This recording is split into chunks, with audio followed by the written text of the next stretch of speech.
Hello there. It's a Friday afternoon again. It's time for our Friday Live. I well, let's reflect on the week I've had. I've been busy all week, doing the usual, dogs in the house, animals to go and visit. Had a a good booking over the weekend, in that a couple of my clients went to the same event. So that was really good for business, having several clients at the same event. So I was pleased with that. And that kind of ties into what we are talking about today, which is how on earth do you get clients in the first place when you just start out? Um, and I am going to share with you all of the things that you will need to know. I bet you're absolutely buzzing. Because quite frankly, I am. Yeah, I've been going through these. I know that Facebook deletes as we're going, 30 days down the line, but I have been going progressively in an order that means that by now you should be licensed, you have your insurance, your police DBS check will be back. You will have contracts in place. You should be able to find that I've put some cheat sheets in the files section. So that includes a meet and greet sheet as well. So you know what to do when you've got the client. But how do you get the client? You're a new business, starting out and trying to find your name and your place in the local community. And I'm hoping and praying that you do get clients, that you do get what you want from this. And I'm going to share with you a few ways to do that today. So let's have a share of the screen. Share, share, and I'll get you started on what we're doing. So how to gain new clients is our topic today. As a new pet sitter, you possibly do already have clients. Um, You might already be looking after friends, family, and neighbours' pets while they go on holiday.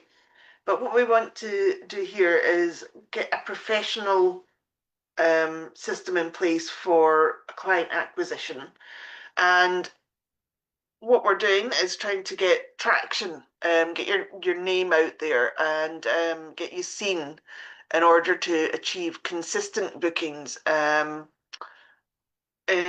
get figuring out how to gain clients in the modern climate. Um, Even if you've had no reviews yet and have no idea where to start, that's what we're covering today. Let's have a quick check. So what you'll learn today is starting out with no reputation. You've got no referrals as such yet, and limited confidence in a competitive pet care market. It is competitive, yes, but it's a growing market, so to keep that in mind. This is a growth industry, and don't be overwhelmed by the idea of competing against someone else. Just try and decide how to put yourself forward as authentically as you can. So we're going to teach you some clear strategies, and you'll learn some tools that will help you stand out, attract your first clients, and build trust with them really quickly.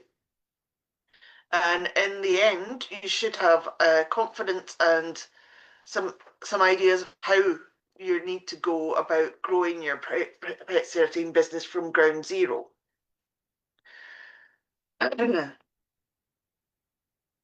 Excuse me. Had a little frog in my throat this morning, so I'm on the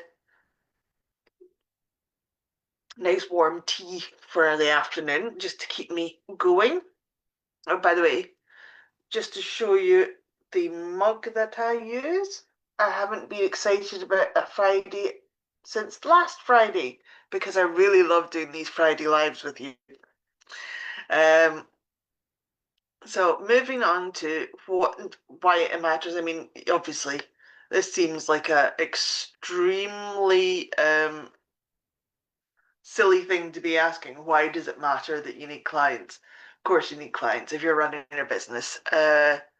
So early stage survival is, you're just setting up. You're probably, when you're just setting up, maybe still working in a regular job, or you are looking to completely change your career to pet sitting, which is a great idea because you're completely in control of your own destiny when you're self-employed. But unfortunately, you do need clients. So without clients, a new pet sitter's business is no, it's not going to go very far if you claim to be a pet sitter, but you don't have any people paying you to be a pet sitter. And that's what we want. We want this to be a business. And you want you to recognize that it's no longer a hobby if you're going all in now. Don't get scared, get excited. Uh, so building confidence with those first few clients is really, really good for you. Um, Builds up your momentum and your credibility, and that carries you through the challenging early stages. Sometimes you'll take jobs just for the sake of the experience. I know I have, and I can't say that that's a bad thing, um, but it's maybe not going to be what you settle into permanently. What you need is just a couple of people that have chosen you, people that are willing to give you a testimonial afterwards as well to see how well you've done and will pay you for doing the job because this is what we're doing. It's a business. We need the financial necessity of new clients, and new clients mean income. So without a steady client base, you'll struggle to justify the time and the energy you're investing. Now, this is especially true if you're doing this as a side gig to supplement your income and you're just getting started, or if you're wanting to transition from a different job into doing this full time. Um, you really do need to get a steady client base, and I can guarantee you this. Your lifetime of a client is the lifetime of how long they have pets, if they trust you and if they like you. You will be their go-to person. They will never trust anyone else with their pet the way they trust you if you've done a good job. Which means that once you've got a client, you pretty much got that client for life. Unless you make a decision, I had to do some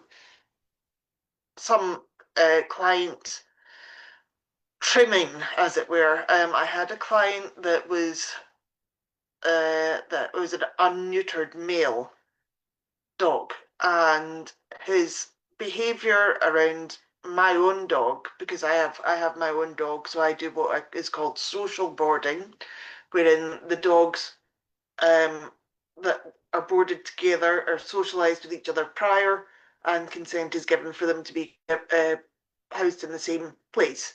So that means I can have my pet and clients as well. So that means that no matter what, I can't provide a solo boarding experience. And an intact male dog that has reached sexual maturity is a liability for me with having a dog of my own. It can cause fights. Thankfully, my dog is not a fighting dog. He's a peacekeeper rather than a attack dog. And we had to change the rules. We'd had this client for a while, but they were unwilling to continue after I told them that the behavior was not okay with my pet dog. I rescued my dog, so once they were going in together, I said, unfortunately, not going to be able to keep you on as a client anymore because of this behavior. But here's some people that I know that do solo boarding, and this is where networking will come in later on but it's important to network with your fellow dog boarders. This is another reason why we're not in competition with each other. We should be helping each other out so that we can all be independent business people. So the first impression is that you make will set the tone with your clients for your long-term relationship. So that's the things that we've covered in earlier sessions. The things that I put in the files section of this group includes contracts, includes a checklist of what you need to do when you're doing a meet and greet.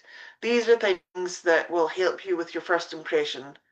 And honestly, the number of clients that I've had that have said, "Oh my, you do it really professionally here." The last person we had just took cash and came, whenever they wanted. I said, "Well, yes, this is my full-time business, so that's why it's so professional because I am legal, compliant, and I've got a good system in place when I meet new clients." And long-term sustainability learning client attraction strategies prevents burnout, and burnout is a real issue for pet sitters because we're a caring profession and self-employed. We have a habit.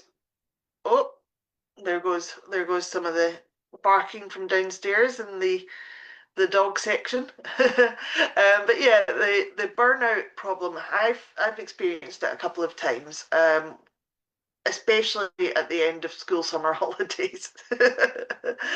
So I this year I made a massive change of plans to my usual in that I booked myself a holiday at the end of the school summer holidays, and that gave me a period of time to reset and refocus and come back in and be excited to be back at work again. Um, because I had bookings on either side by the time I actually got to my holiday, but I had to plan my holiday 5 months in advance. Um, because, just like everybody else going on a holiday, you need to organise the things that will happen while you're away. You need to book your holiday before everything's booked up, etc., etc. And that's something that you might want to instill in your clients as well, is making sure that they give enough time and notice for you to you to be able to book you in advance. And I mean, I can take bookings more than a year in advance for some dogs. Because there's people like me that only maybe get every few years they get to go away on holiday, and they they will phone up and say, "Okay, can you book my dog in for a year on February such and such?" And I'll go, "Yes, absolutely no problem. I'll put you in the book." Um, and that's great. That's wonderful. But if you say yes to every single client, and there's a lot of people that will come in last minute, especially during the summer holidays or the school holidays of any form, um, and they will ask you, why is it that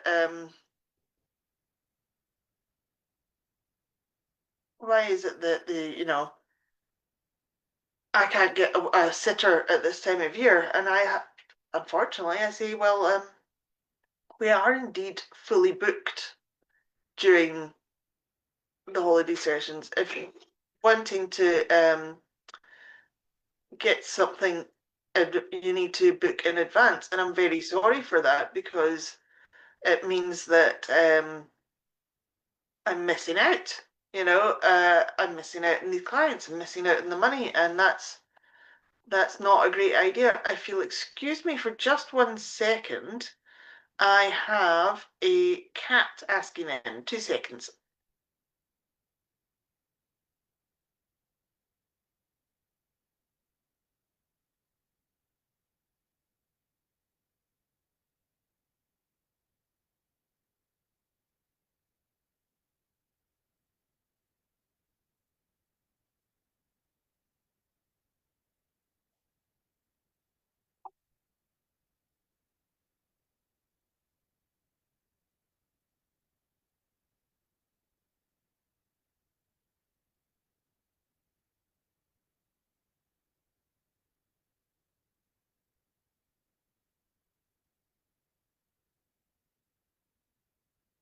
Well, thanks for letting me go away and do that. Yes, my cat Haplo, the office cat, as I sometimes refer to him, because his food bowls are kept in the office where the dogs can't get to it. Yes, and he sometimes comes and joins me around about the computer. It's great fun. Um, he uses the lovely big armchair I've got, the recliner chair that I use for reading. Has a blanket full of cat hair on it, and I don't think I would sit in it right now. It needs to go in the wash. Anyway, we were going back to long-term clients. Um, so making your good first impression will absolutely help you get get the customers you want, get the repeat bookings you want, and help you avoid burnout because you have control rather than the clients having control, as you can sometimes have early on. And now let's have a look. So you might have thoughts about, you've launched your business, you've got your business cards, um, Facebook page, a fancy logo. You might have even paid for quite a lot of these things already, and you're wondering why on earth I'm not getting clients out of that. Let me tell you what I first did when I first started out 18 years ago, 18 plus years ago now. And I remember my mum was very clever with her business. She had no training whatsoever. She just went instinctively with how she would run her own business, and she had figured out how to print business cards from the personal computer. And so she showed me how to do it. I jimmied up some business cards and took them with me everywhere, and I mean everywhere. An evening out, the weekend down at the pub, and every single person I met got a business card. I got some very strange messages after that one, so I wouldn't advise it. We live and learn, and thankfully, we're in a much different world than we were 18 years ago in that we have digital marketing now. So sometimes you might even you're going through other sitters' profiles, looking at what they're charging, looking at what services they provide, and feeling completely lost. Like you're not feeling quite ready for it, or what your family think when the business is going nowhere. I got a lot of flack early on in my business in that extended family didn't even really know that I ran a business. And at my mum's well, the day that she was found to have passed from her cancer at the hospital, I had my auntie came into the house, and we were all, the family gathers, and in our way out the house, my auntie said to my sister, "Right, now you need to go and get this one a job." And now this happened 15 years ago. So I'd been in my business working part-time jobs, uh, doing temp jobs, temp everything. Everything that I was doing was so that I could run my business as a full-time business eventually. When my mum got diagnosed ill, I became her full-time carer. And so by the time she passed, I had still been running my business, but I hadn't been doing other jobs. And I found it rather cheeky that she would say not even to me, to my sister, that I should be looking, that she should needed to get me a job now. Now, from what I understand, they know each other better than I was aware of their relationship. I think they talked more often or saw each other more often than I did.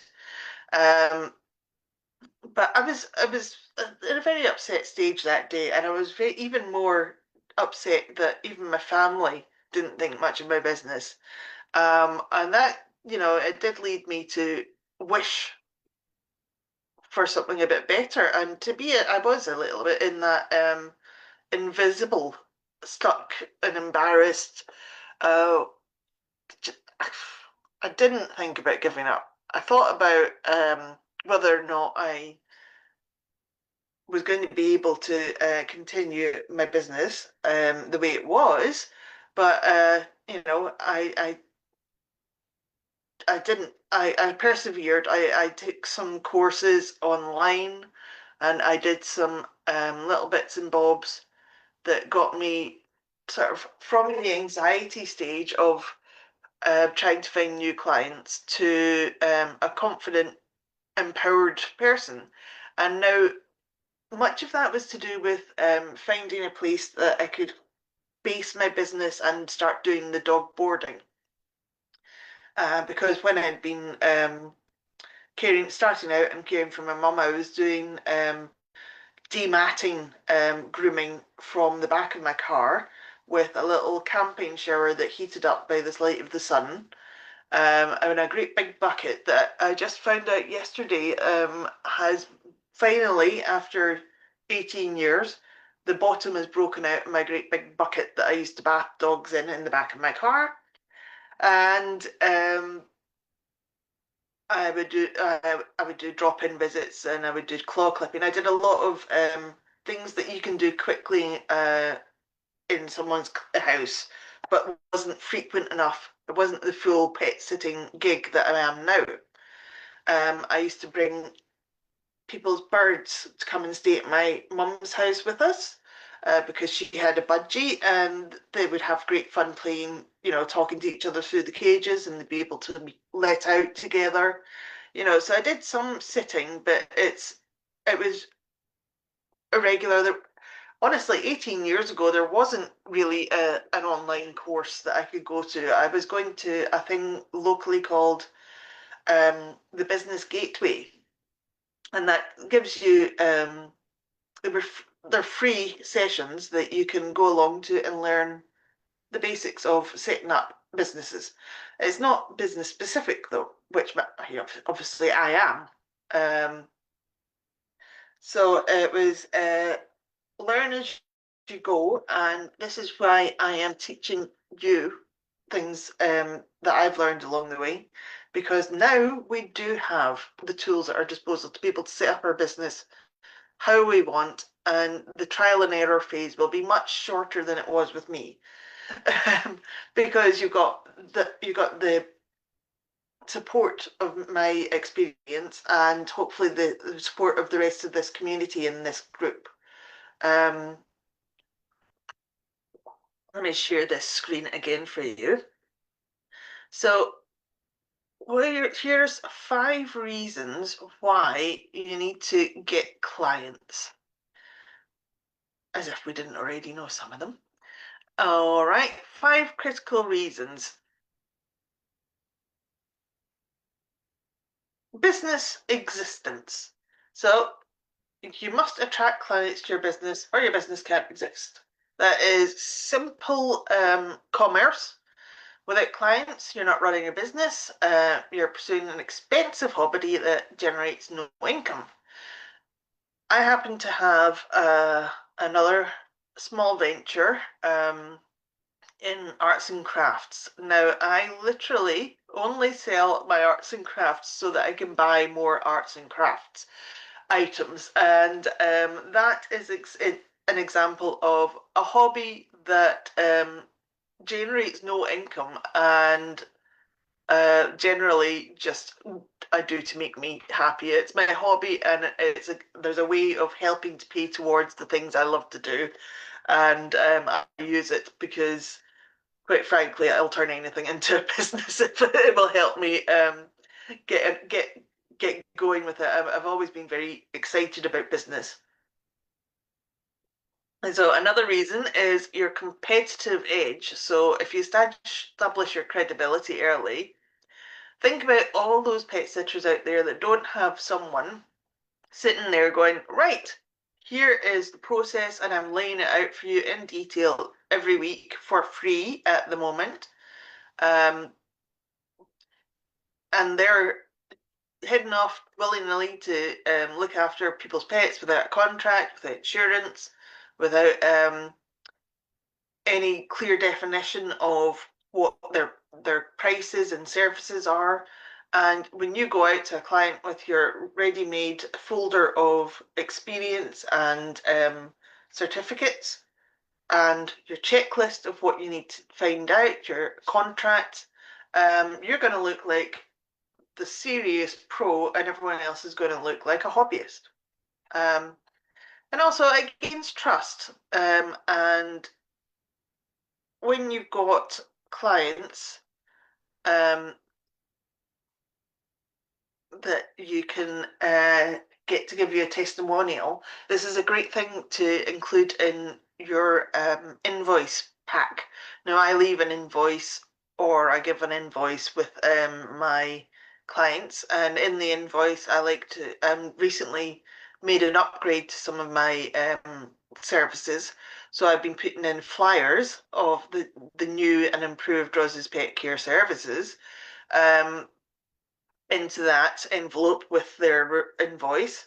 And another thing you can ask is ask them to fill out an invoice, fill out a referral of some sort. You can do it online. Ask them to go to, your page online. What you can do is print off a QR code to your online page, whether it be your website, your Facebook page, or some other social media front that you use as your business acquisition. Uh, in there, you can get them to write a testimonial and give them suggestions on what to include. Was the price fair? Was the service what you expected? Was your pet happy? Were you happy? What would you consider using the business again? Um, I'll be making more detailed documents for these sorts of things, but they will be when I've got my document packed together. There will be a small charge for all of my secret uh, bits and bobs, but let me just take a quick note right now about you need to write, yeah, you need to ask for testimonials.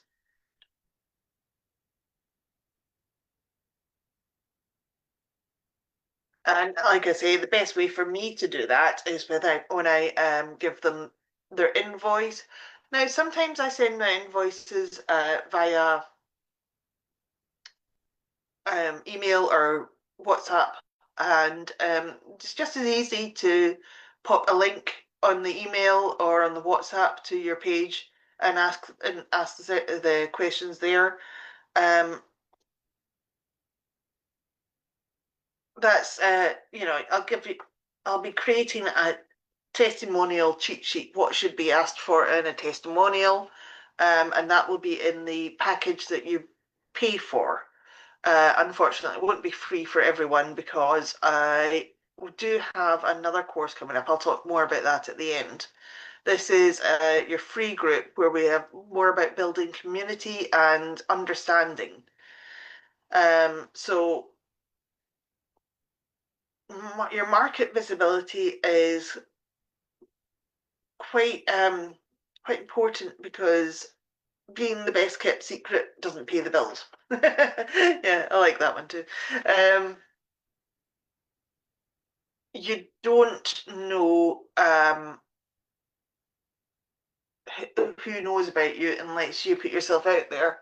And I have been doing a digital marketing module, not module, a course actually, a whole course, um, recently you know, just to improve my own skills as well as to teach you the digital marketing skills that we use nowadays.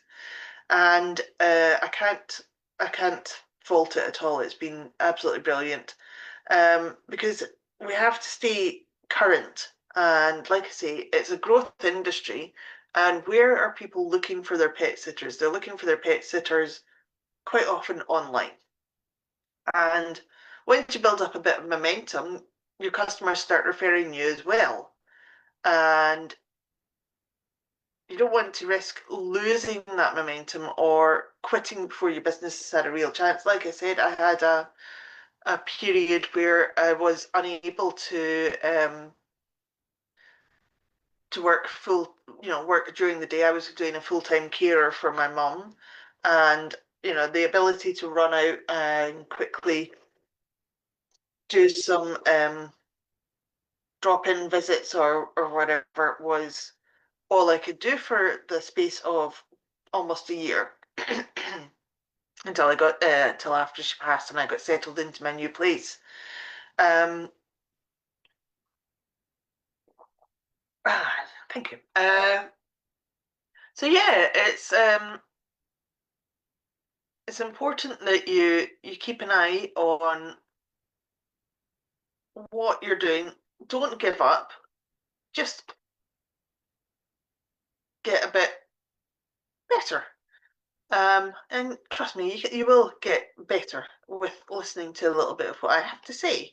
So I've got here what we call the client attraction funnel, which when you're a new pet sitter with no clients, no visibility, and overwhelming anxiety about where to start,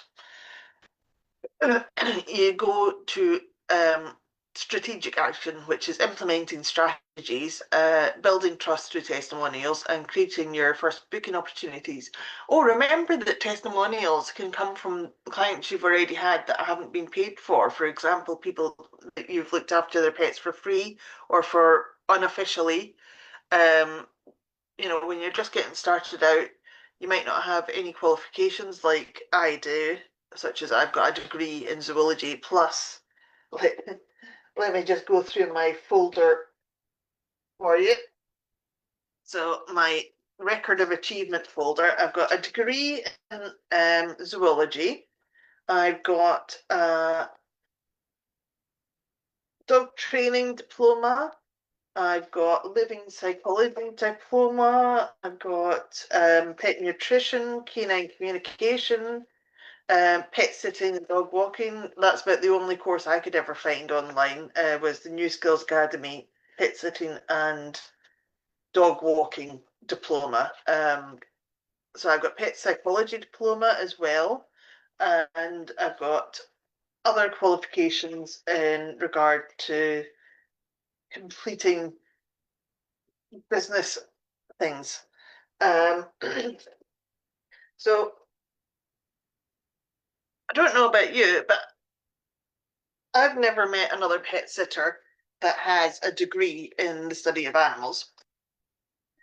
Um, but also I have my experience to draw on in that I first started looking after people's pets when I was maybe 7 or 8, I think I was, when I went to go help out with the ponies that were stabled nearby our house.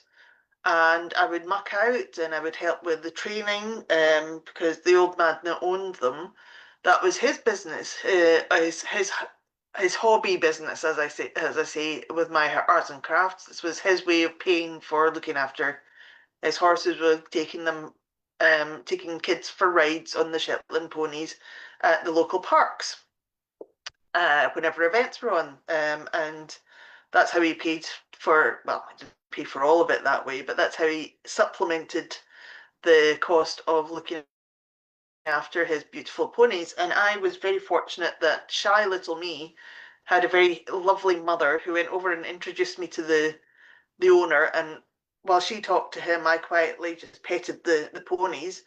And eventually, an invite was made for me to go and visit the stables.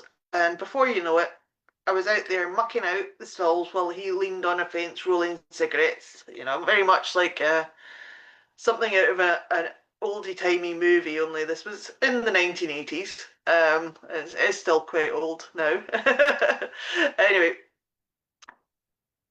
I started looking after them and I helped with the training, and then I had my own pets in the house, finches that bred on the first spring that we had them. Um, with the pond with the massive koi carp. We had we kind of rescued a couple of rabbits when I was in my early teens.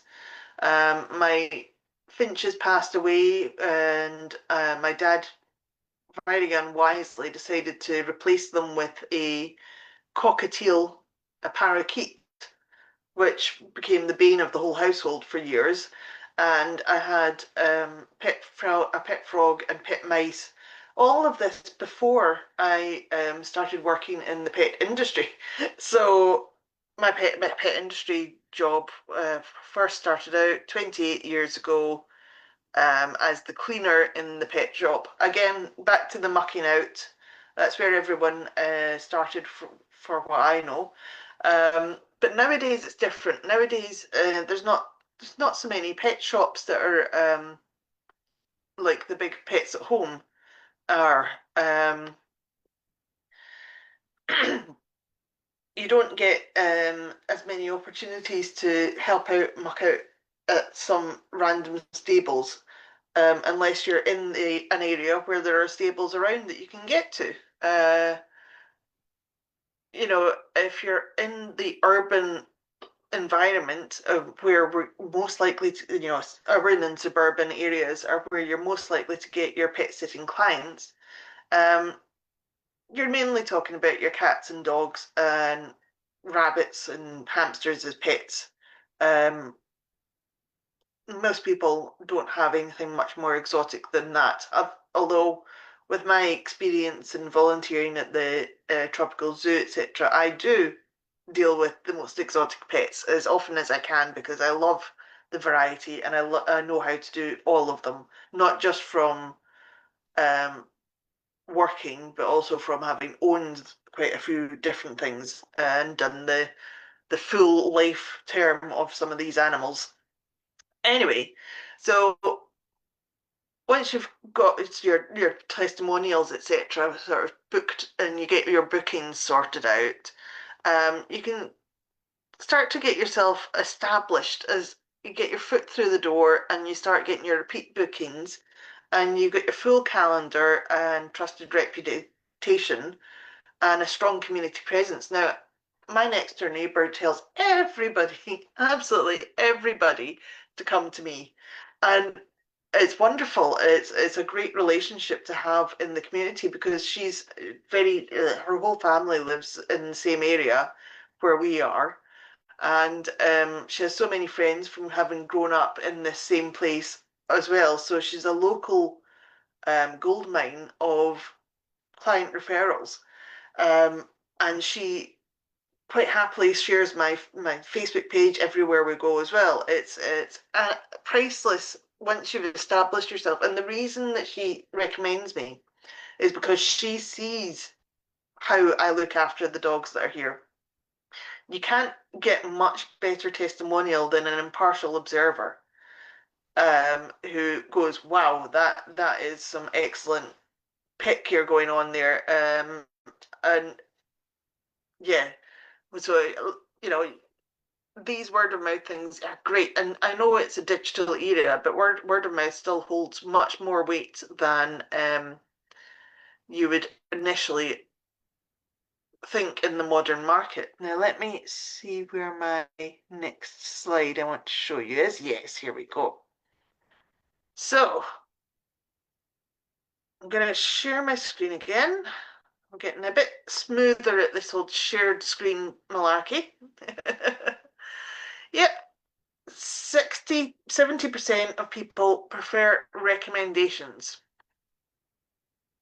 So like I say, an impartial observer lives next door to me, watches everything that I do, sees how the animals and I interact. She sees how the animals are treated, and it's the best recommendation I can get. However, I have a network of, like I said earlier, I had more than one client went to the same event. Well, this is this is clients that have been generated from the first client I ever had that worked out really well. And I talk about this client a lot because we did build such a fantastic relationship over the 17 years that I looked after their pets.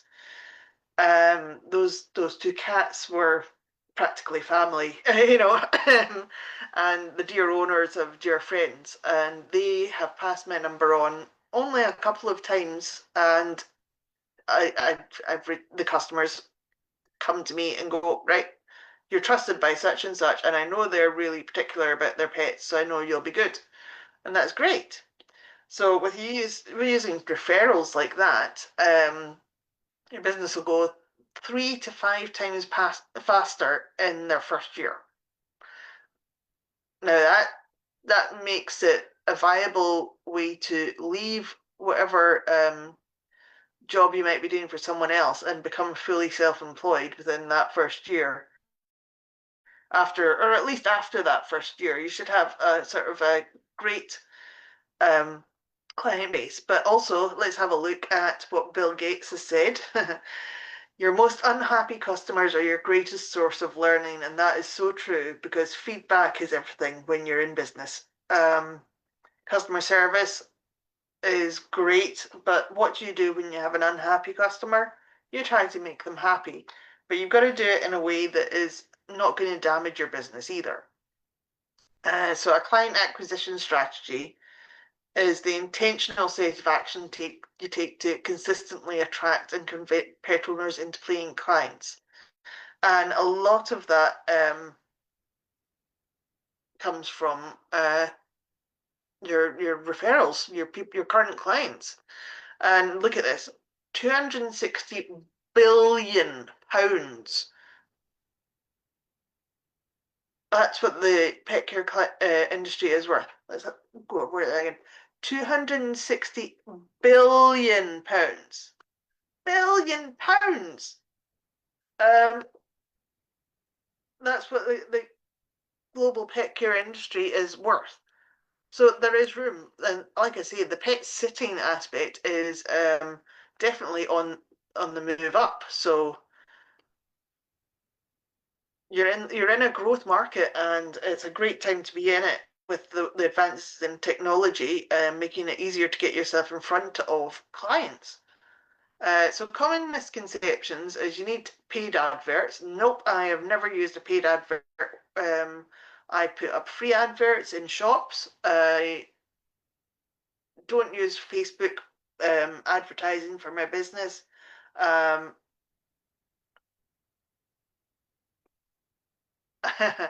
yes, so networking and referrals are faster, cheaper, more effective. So start with the people you know. Start with the people that you're helping out as it is.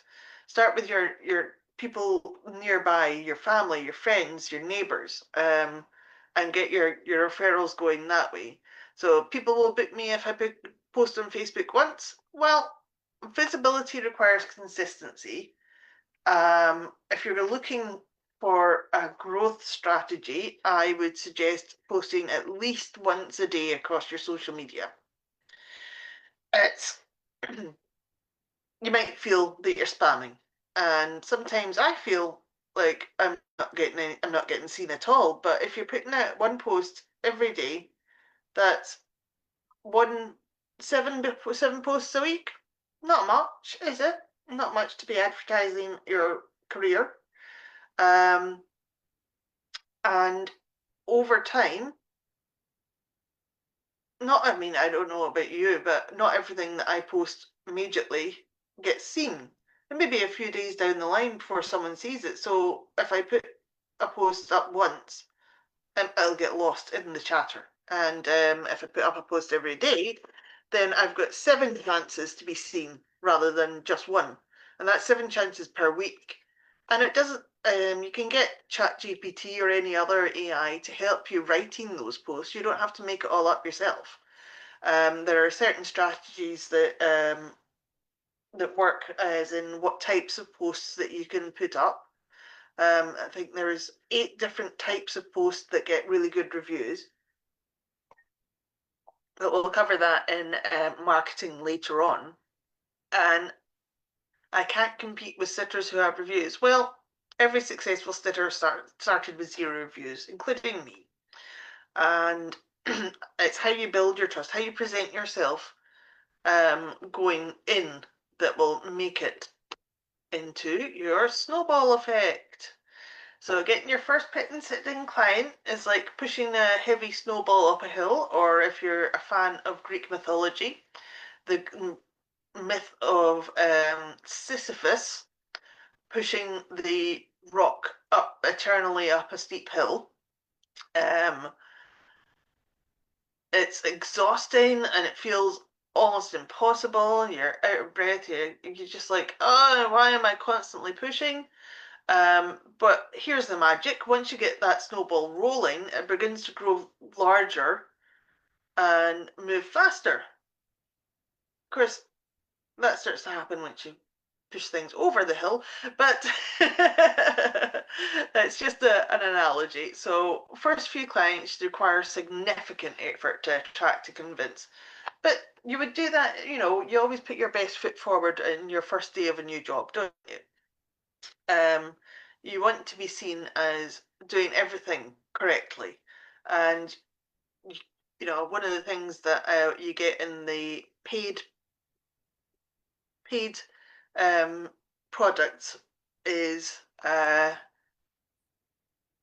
a log, like a working log, so that you never forget to do something. You never forget to open and close curtains, turn on the light that they've asked you to turn on, give medication or anything like that. You start off with all your contracts. You start off with all of your bits and bobs, and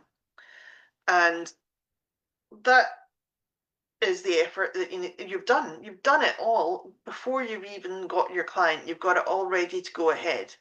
Um, those clients tell their friends about you. They leave you a testimonial, especially if you link them towards a testimonial on your page or on your um, social media. You get booked again. Like I say, a year and a half in advance is not unusual for me to take bookings. Word of mouth speeds naturally, and your snowball gains momentum and makes future client acquisition easier and more automatic. So build your visibility, um, leverage social proof fast. So I will often do a trial period with new clients, wherein I'll give them a free, if it's a dog boarding, I'll give them a free afternoon trial coming to visit and see how we get along. This is one of the things that I find very good in the referral system is people don't want, my customers quite often would rather refer someone and the referred person gets a discount rather than the referrer getting a discount. So you want to be offering the discount to the new clients, not to old clients referring. This is just a system that I found that people don't want discounts on their pet care. They want to be paying for the premium service once they know it, and they're quite happy to. This is what they're budgeted for. They're not looking for freebies. However, they would happily see their friends get a freebie or one of their work colleagues get a freebie because they've referred them, and then we can have a little conversation. Oh, it went well, and this, etc., etc. So I like to do a little bit of a free check-in. I never charge for meet and greets either. And so activate referrals and partnerships. So systematically ask your clients for referrals. Like I say, in the invoice, I add both a list of my services for people to be referred on and a testimonial request. So ask for relationships. So I have relationships with other sitters around about the area. I have relationship for referral with dog boarding. Actually, the longest running free run dog boarding service in South Lanarkshire, which is run by a friend of mine from my days working in the pet shops. She was my manager in the second pet shop that I worked in. And so now we're getting to the juicy point, the ones that what you really need to be doing next. So this is your assignment, and I would strongly suggest taking a few minutes out your day, get a bit pen and paper, and go through this. Screenshot this or something, and write a 3 sentence about me bio for your social media. You can ask uh, AI to help you craft that, but you need to give the AI information. So what I would tend to do on something like that is write an about me, type in an about me in or with ChatGPT, the great function on ChatGPT that I use very, very often because I sometimes I'm out walking dogs and I go, oh, that's a brilliant idea. And I just open up my ChatGPT and I go to the little bit in the corner. So it says ask GPT and it gives you a little microphone. So I press on the microphone and I'll go, okay, this is information for about me. Please and use this for future generation of content. And then you'll tell them a bit about where you started, where you got along, what you do, who are you, so your name, your relevant background, why you love pets, where did it start? You know, for me, it was almost as if I was born with it, and that really transpired more when I was starting to read. And of course, the two first books that I read were Bambi and nothing. Disney ruined it. It's a brilliant book, very much not just a children's book, and Black Beauty, which also quite a quite a hard hitting, realistic about the world of animal care back when it was written. Um, these things are part of my passion about where I come from. I read about animals. I work with animals. I study animals. I love animals. Um, but yeah, having all the qualifications that I've got really helps with that. So, and how you help. So the peace of mind that you provide the owners. This is um just spitball. I would just spitball, talk to ChatGPT, get all these things about you, and then after you've fed it quite a bit of information about yourself, ask it to write a 3 sentence about me bio for your social media, and use those 3 questions. Um, so post this on your Facebook page. I have a business page, although it's not as common as Facebook groups nowadays or your profile.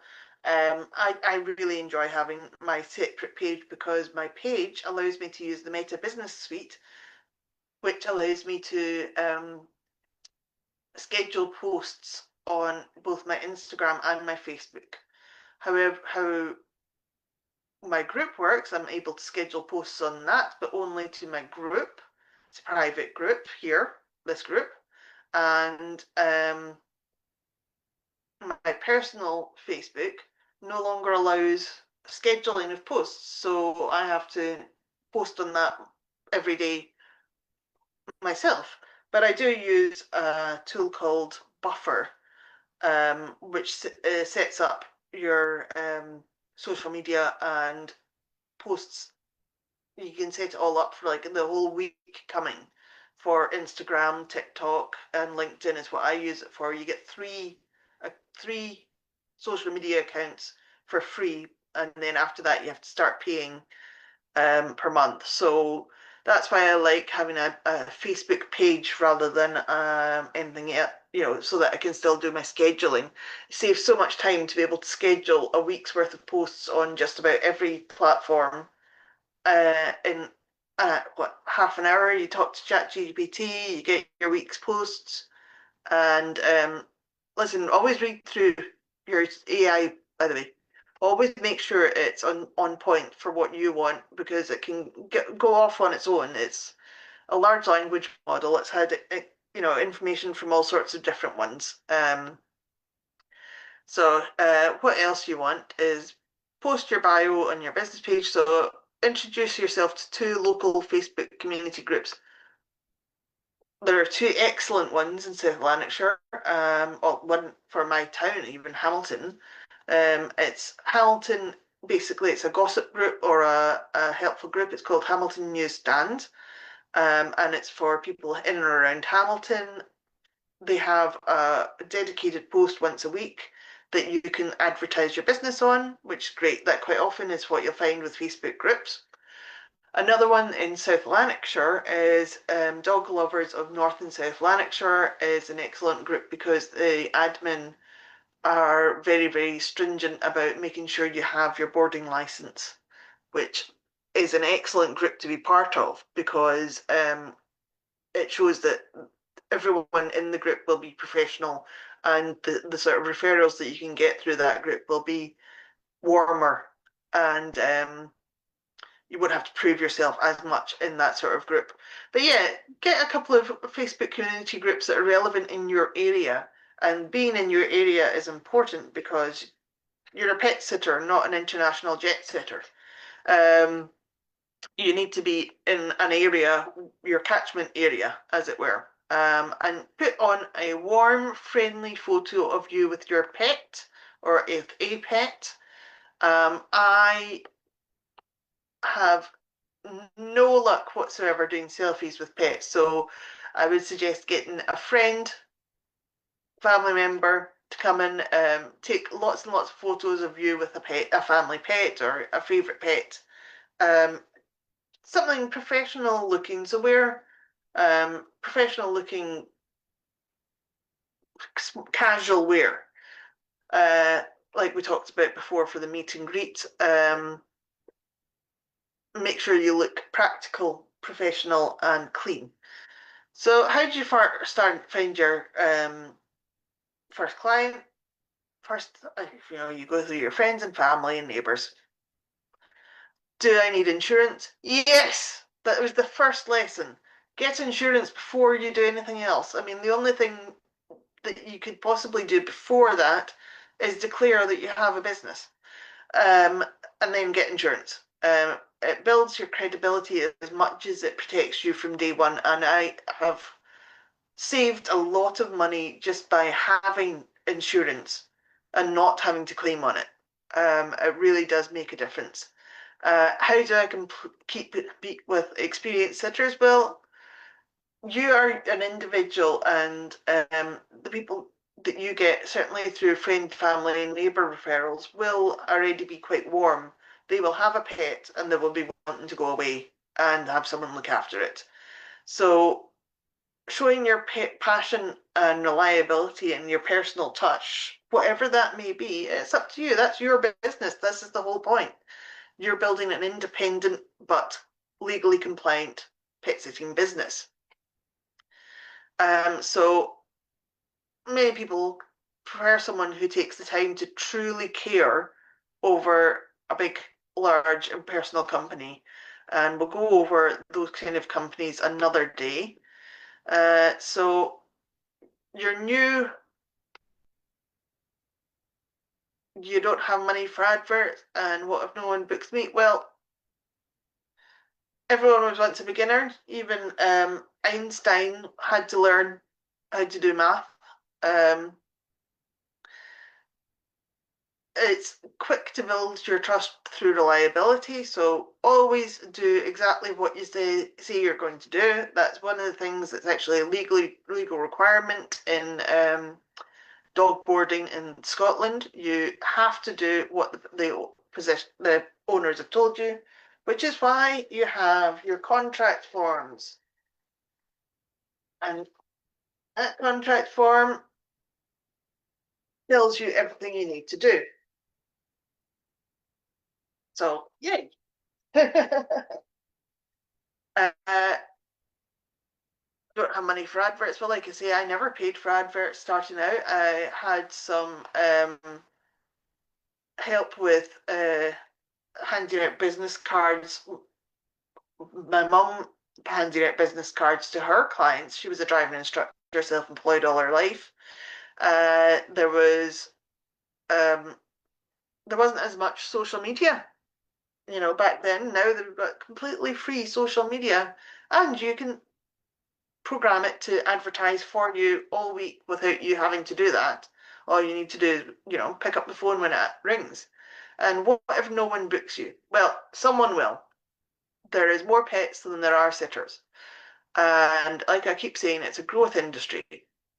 Demonstrate you're trustworthy. Demonstrate, do all the things that I've been telling you to do, and your success is right ahead of you. So let's read through where we are now. Hold on, I'll just stop share. So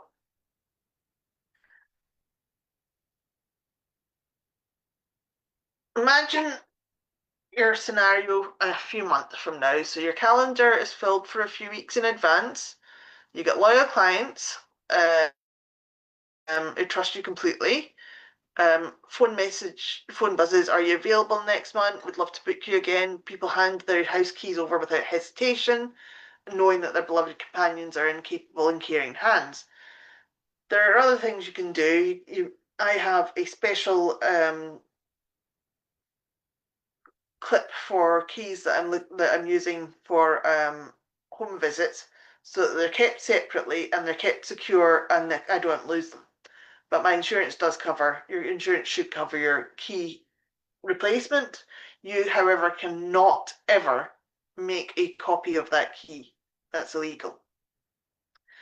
Unless you are given a copy that is entirely yours and you only use it as directed by the owners. Okay, this is a serious issue legally. You've got to be very careful about it, and this is another reason why I recommend that you get your complete your police background check, DBS check, because it shows that you've got no criminal past.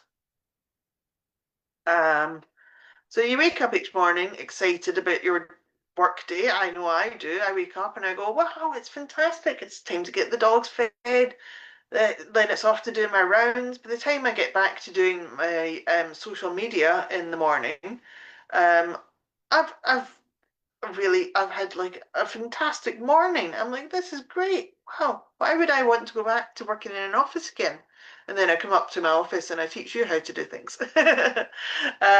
This isn't a fantasy. It's a natural result of implementing the things that I'm suggesting. Staying consistent with your client attraction efforts. So once you've got a fully booked calendar, you may want to lift up a little bit off the pedal of your advertising. But the thing is, your advertising works, like I said, a year and a half in advance. Could be what you're looking at. So don't slack up on your advertising. Success isn't about being perfect, it's about being reliable. It's about being caring, and it's persistent building relationships with pets and owners. So remember things like um, how when the pet's birthday might be. That's maybe something to pop in your calendar and send them a message saying happy birthday to the pet. There's a few other sly little tricks, but we're out of time today. So if you don't act, you're wasting your time on the business. You lose confidence in yourself. You lose your market share. And while it's a growing industry, there will be a miss, a point where you miss maybe the sweet spot for earning, and it makes it harder to actually come back from. So, but if you do this, do what we say to do, put the pet sitting success. You'll get financial security, consistent client bookings, a growing reputation. Your confidence will be sky high, even with some of the disasters. I'll tell you what happened this morning. This morning, the cats that I've been looking after left a poopy present in the kitchen sink of the owner's house, which led to some quick thinking and some.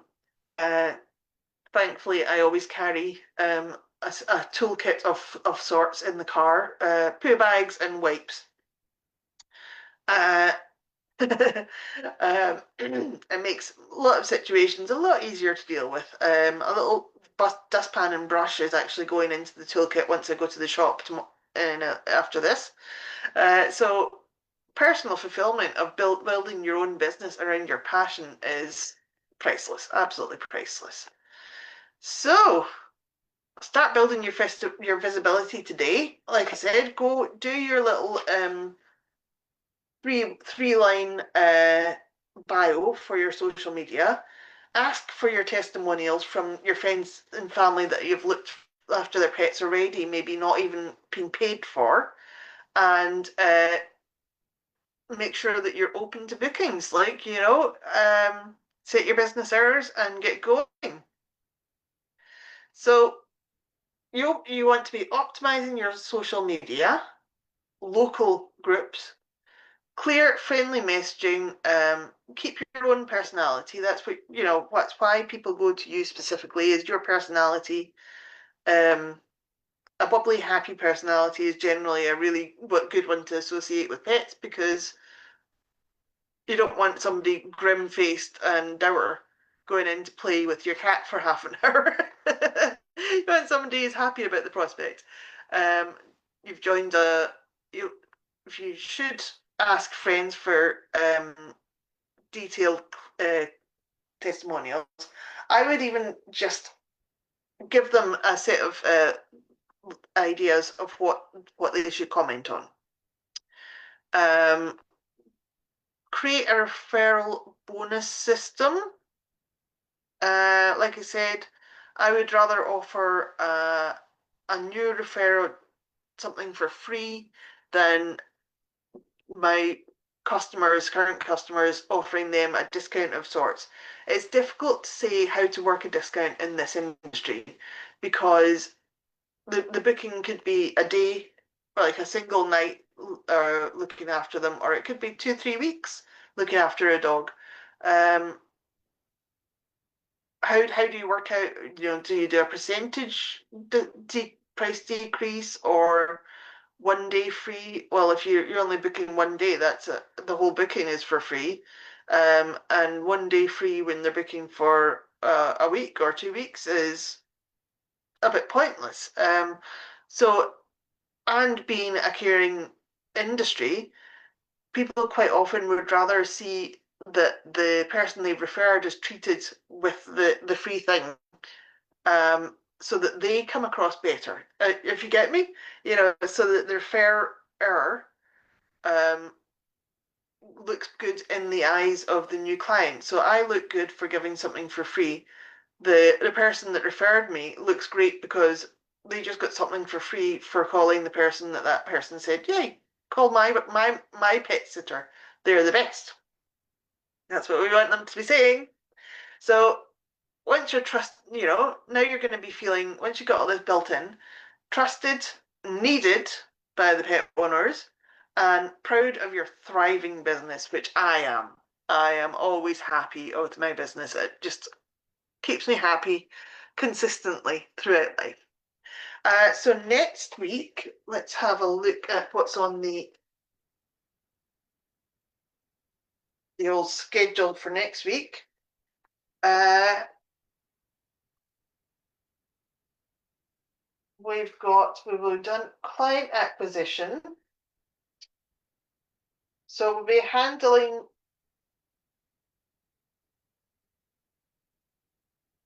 oops,